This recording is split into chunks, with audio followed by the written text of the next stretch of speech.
¿Qué onda, campeón y campeona? Bienvenido a la primera sección respecto al repaso de estadística. Bien, sin más, continuamos. Ahora, ya te había platicado que la media en determinadas ocasiones puede representar por sí solo a todo el conjunto de datos. El tipo más común de promedio es la media aritmética. Si se dan n números, cada número denotado por A y, que podría ser un conjunto de datos como el ejemplo que te había dado del peso, la media aritmética es la suma de A, donde tienes el conjunto de datos, dividida por n, que sería en el número total de datos. Y esta sería la ecuación que lo representa, ¿no? La suma de los datos entre el número total de datos. Ejemplo, las edades de los niños de secundaria de primero. De primero secundaria sería 11 años, 12 años, 11 años, 10 años, 12 años y 13 años. En total son 6 niños, por lo que en valor del número de datos sería 6.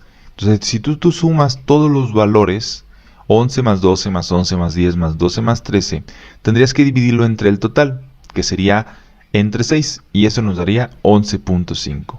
11.5, por lo tanto, sería el valor de la media. ¿Ok?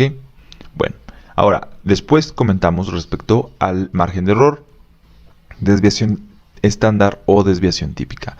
La desviación típica o desviación estándar, que casi siempre se lo vas a encontrar con la letra sigma o a veces con la letra S y a veces con la letra SD, por Standard Deviation, es una medida que se utiliza para cuantificar la variación o la dispersión de un conjunto de datos numérico. Primero vamos con el ejemplo anterior. Si te preguntas, después de ver las edades de niños de primero, y te preguntara yo, ¿cuáles son las edades más raras que puedes encontrar en un grupo de primero y secundaria? ¿Qué responderías?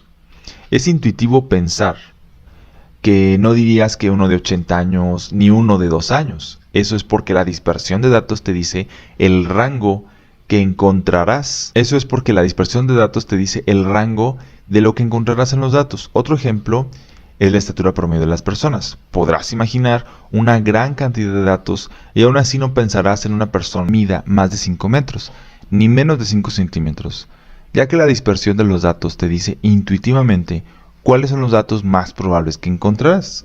Y entonces, aquí aparece esta gráfica, que te la explico para que la conozcas. Mira, pasa lo siguiente con respecto a esta gráfica. Si nosotros anotáramos el número de veces que se repite un número, por ejemplo, en el caso de los niños de primero secundaria, si te fijaste, el 11 se repite 2 veces. Y el promedio es 11.5, entonces el promedio tendría que estar a la mitad.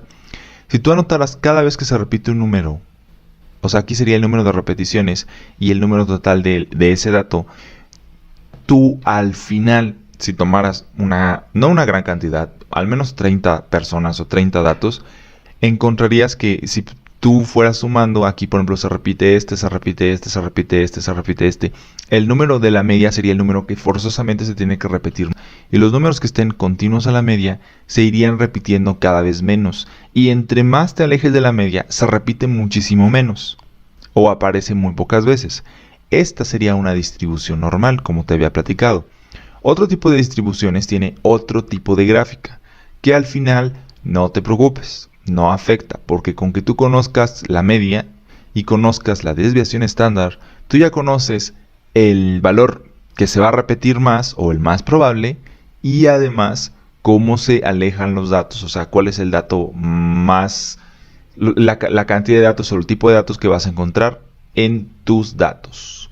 Sin más, pasaríamos a la siguiente sección, que sería la diferencia técnico-tácticos en taekwondo universitarios.